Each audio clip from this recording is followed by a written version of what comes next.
मुझे मुझे रोकना होगा बाकी को, किसी भी हालत में। माँ मुझे रोकना होगा, मुझे पहले ही पता था, मुझे पता था कि आप मुझे मिल गई हैं, मुझे बाकी भी मिल जाएगी। मुझे किसी भी हालत में जाना है उसे रोकने में।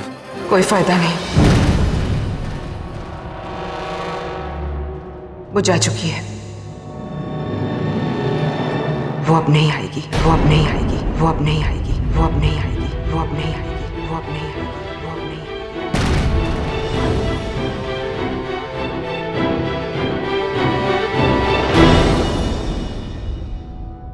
मुझे लगा था इतने सालों के बाद मेरा बेटा मुझे मिलने आए,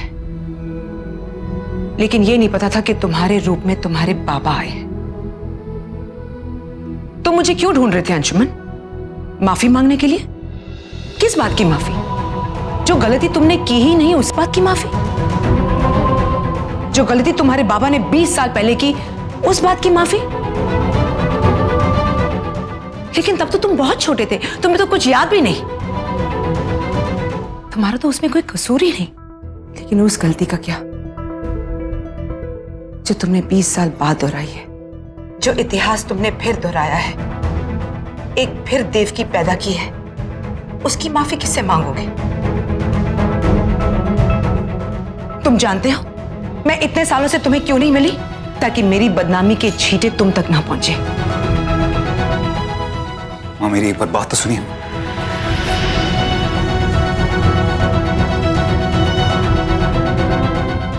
मेरा त्याग, मेरी तपस्या, मेरा प्यार, सब बेईमानी कर दी तुमने। साबित कर दिया तुमने कि तुम अपनी माँ की नहीं, अपने बाबा के बेटे हो। माँ मैं जानता हूँ मैं बाकी का गुनहगार हूँ, मैंने उसके साथ बहुत बुरा किया। मैं उससे माफी मांगना चाहता हूँ, चाहे कुछ भी हो जाए। इस वक्त मेरी जिंदगी में सिर्फ एक मकसद है, वो बाकी से माफी मांगना, और कुछ नहीं। चोट आत्मा पे लगी है, माफी नहीं मिलेगी। अगर प्रायश्चित सच्चा हो तो उसे जाने दो अंशुमन। बाकी अपनी जिंदगी में आगे बढ़ गई है अंशुमन, अब उसे पीछे खींचने की कोशिश मत करो। मैंने रोज अपनी आंखों के सामने एक देवी को तिल तिल मरते देखा है। बड़ी मुश्किल से वो अपना पास भूली है। उसकी मुश्किलें और मत बढ़ाओ। माँ मैं एक मिनट,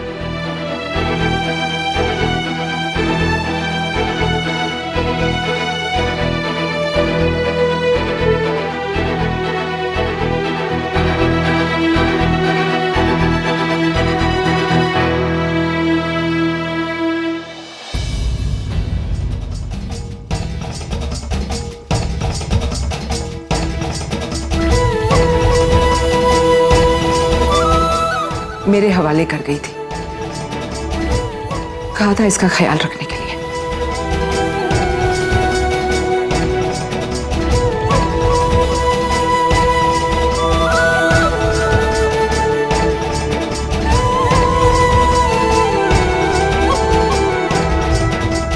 अभी भी मुझसे प्यार करती हो? हाँ अंशुमन, वो बदनसीब अब भी तुमसे प्यार करती है, लेकिन अब वो तुम्हें अपना दिल नहीं तोड़ने देगी।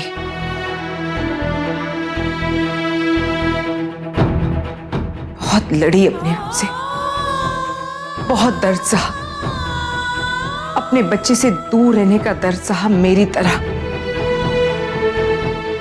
खुद अपनी नजरों में उठ नहीं पाने का दर्द सहा मेरी तरह। बहुत कोशिश की, लेकिन जितनी बार उठने की कोशिश करती, बस एक ही शब्द उसके कानों में गूंजता रहता, बदचलन।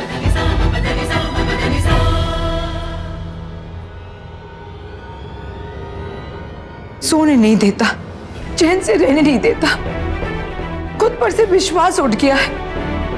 लोगों की घूरती निगाहें बस एक ही शब्द लेती है, बदचलन।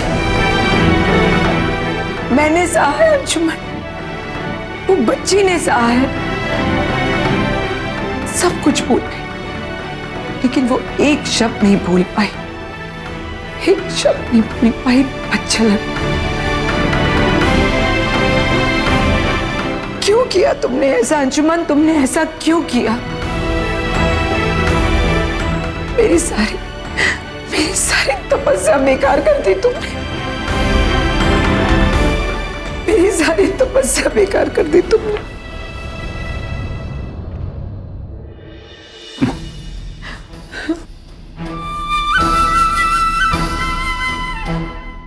माँ मैं सब कुछ ठीक कर लूंगा, मैं सब कुछ ठीक करता हूँ, मैं वादा करता हूँ मैं सब कुछ ठीक कर लूंगा।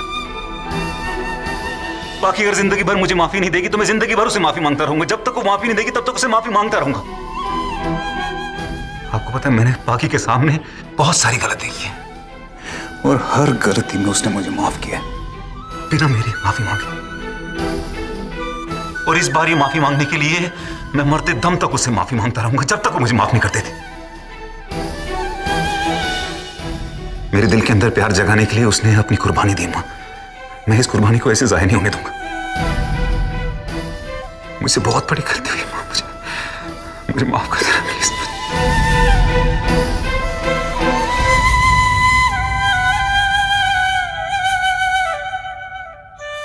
मुझे प्लीज माफ कर देना मां, प्लीज प्लीज मुझे माफ कर। मैं बाकी को समझ नहीं पाया, मैं बाकी को समझ नहीं पाया। बाबा के साथ रहते रहते मैं मां की नजरिए को कभी समझ नहीं पाया। मुझे प्लीज माफ कर दे। बाकी ने मुझे जीना सिखाया है, मैं उसके बिना नहीं जी सकता मां, प्लीज मैं उसके बिना नहीं जी सकता। मैं पूरी कोशिश कर रहा हूं मां, मैं उसके लायक बनने की पूरी कोशिश कर रहा हूं, लेकिन वो भी नहीं हो रहा मुझसे। Please help me, please help me, please help.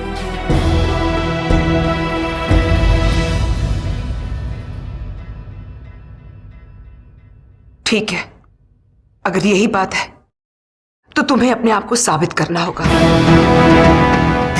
बाकी को यह यकीन दिलाना होगा कि तुम्हारा प्रायश्चित सच्चा है।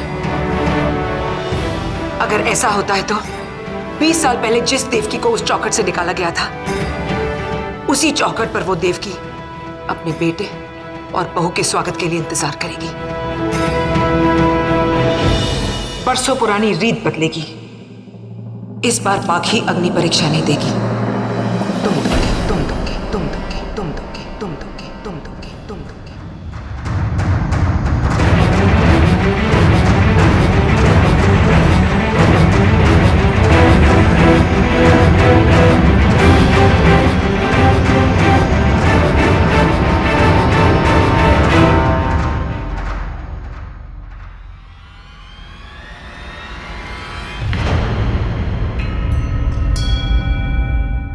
हर औरत ये सिंदूर अपनी मांग में लगाकर अपने आप को सौभाग्यशाली समझती है।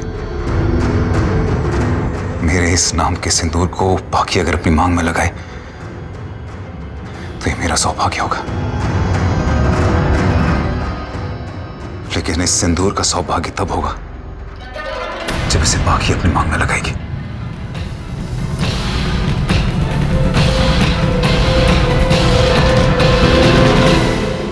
मैं आपसे वादा करता हूं, मैं बाकी को वापस ला के रहूंगा, फिर चाहे मुझे इसके लिए किसी भी अग्नि परीक्षा से गुजरना क्यों ना पड़े, किसी भी अग्नि परीक्षा से गुजरना क्यों ना पड़े, किसी भी अग्नि परीक्षा से गुजरना क्यों ना पड़े, किसी भी अग्नि परीक्षा से गुजरना क्यों ना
हाँ भाई साहब, बस अभी पहुंची हूँ। हाँ वो रोहन ही लेने आ रहा है। नहीं भाई साहब, जब फैसला कर ही लिया है तो इसमें सोचने की क्या बात है। चलिए आप अपना ख्याल रखिए, मैं देखती हूँ ये रोहन कहाँ रह गया।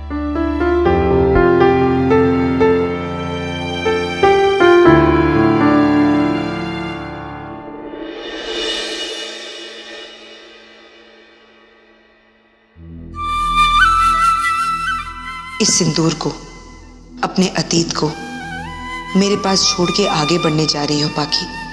क्या फर्क पड़ता है कि तुम उसी रोहन से मिलने जा रही हो जिसके नाम से तुम पर इल्जाम लगाया गया था।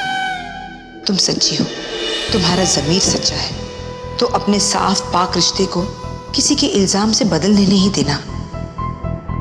रोहन से वैसे ही मिलना जैसे तुम्हारा बचपन का दोस्त हो, बिना किसी बोझ के, बिना किसी हिचकिचाहट के।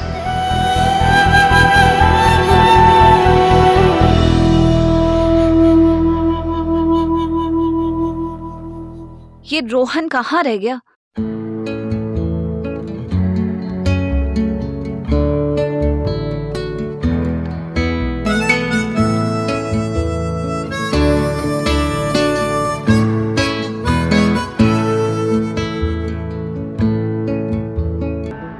बिल्कुल नहीं बदले तुम। इतने सालों बाद देख रही हूँ, फिर भी वही ड्रामेबाज के ड्रामेबाज।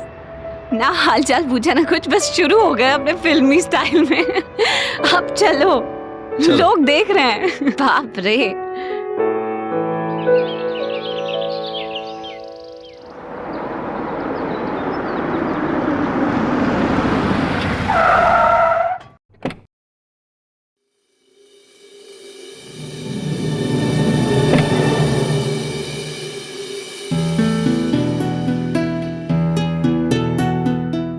आइए सासू माँ, आपका घर आ गया।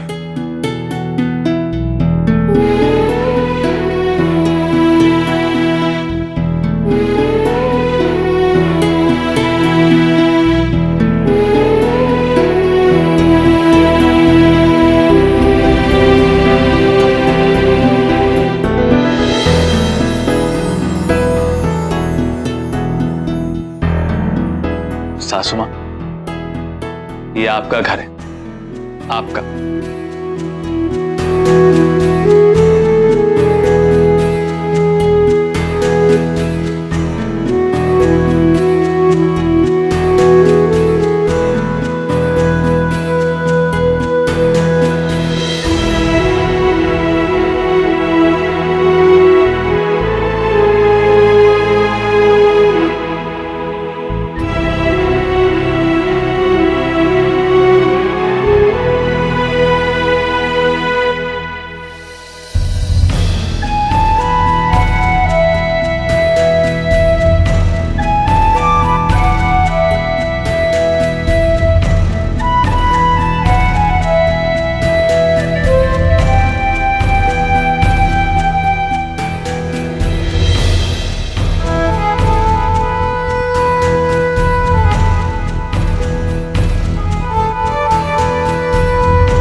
मुझे माफ कर दे।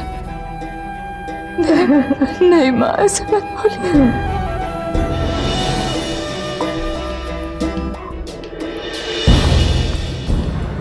अंदर आइए माँ।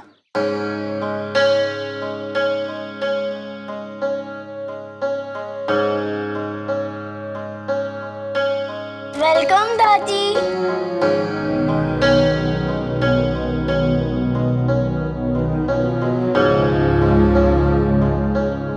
ये आपके लिए। ओह माय गॉड, आप मेरी दादी हैं? लेकिन आपने तो कहा था कि आपकी मैरिज ही नहीं हुई। अनुजा आंटी,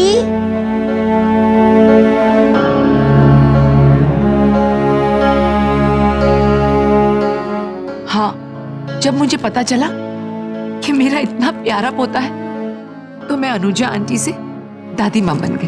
ठीक किया ना? आप दोनों मिल चुके हैं पहले? हाँ, पाखी ने बात कराई थी वीडियो चैट पर। मैंने तभी पाखी को कहा उसकी आंखें जानी पहचानी सी है, बिल्कुल मेरे अंशुमन जैसी। मासूम सी आंखें लोगों का दिल जीत लेती, लेकिन उसी आंखों से उसका फायदा भी उठाता था। बहुत शरारती था। आप तो नहीं शरारती? वेल दादी माँ, ये तो डिपेंड करता है कि किस चीज का फायदा उठाना है। बाय द वे, ये डैड की शरारती होने वाली बात मुझे बताना। ओके। हमेशा मुझे शरारत के लिए डांटते हैं। मैं भी तो डैड को बोल सकता हूँ कि आप ही का तो बेटा हूँ। हाँ हाँ बिल्कुल, तुम उन्हीं के बेटे हो, ड्रामेबाज, है ना? मुझे लगा सिंगापुर चले गए हो, अब थोड़ा सुधर गए होगे, लेकिन बिल्कुल नहीं। वही ड्रामेबाज फिल्मी रोहन हो तुम। याद है मुझे, रत्ना टॉकीज में पिक्चर बाद में लगती थी, तुम पहले जाकर देख आते थे। और सबसे बड़ी बात ये है कि अंकल की गुल्ला में से पैसे चुरा के उसके बाद तुम गली गली उनसे बचने के लिए भागते रहते थे, और वो डंडा लेके तुम्हारे पीछे पीछे। हमें तो किसी को पिक्चर देखने की जरूरत ही नहीं पड़ती थी, क्योंकि तुम्हें पिक्चर का हर एक डायलॉग याद होता था, जो तुम हर बच्चे को सारा टाइम सुनाते रहते थे। बिल्कुल नहीं बदले तुम। वक्त के साथ मौसम बदलता है मैडम, इंसान नहीं। हम तो आपके लिए कल भी ऐसे ही थे, आज भी ऐसे ही हैं। लेकिन तुम बदल गई हो पाखी।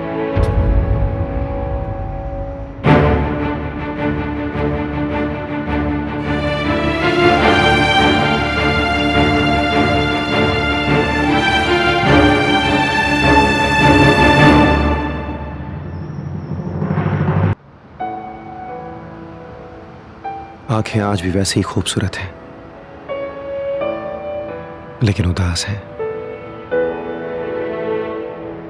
अपने इन खूबसूरत बालों का बात करते वक्त बार बार तुम झटक के पीछे नहीं कर दिया करती। आज तुम्हें जैसे इनकी कोई फिक्र ही नहीं है। बहुत जोर से हंसा करती थी तुम, खुल के बातें किया करती थी, लेकिन अब जैसे उन बातों में कोई सिलवटें पड़ गई हो। आज भी चेहरे पर वही मुस्कुराहट है जिसके लिए कोई कुछ भी करने को तैयार हो जाए, लेकिन अब ऐसे हंसती हो जैसे कोई कर्ज उतार रही हो। बदल गई हो तुम पाखी, बहुत बदल गई हो। बिल्कुल अल्हड़ और बेफिक्र हुआ करती थी तुम, लेकिन आज अपने आप को इस तरह समेट कर खड़ी हो। लड़कों के साथ गली में खेलते हुए तुमने कभी कोई फर्क नहीं समझा।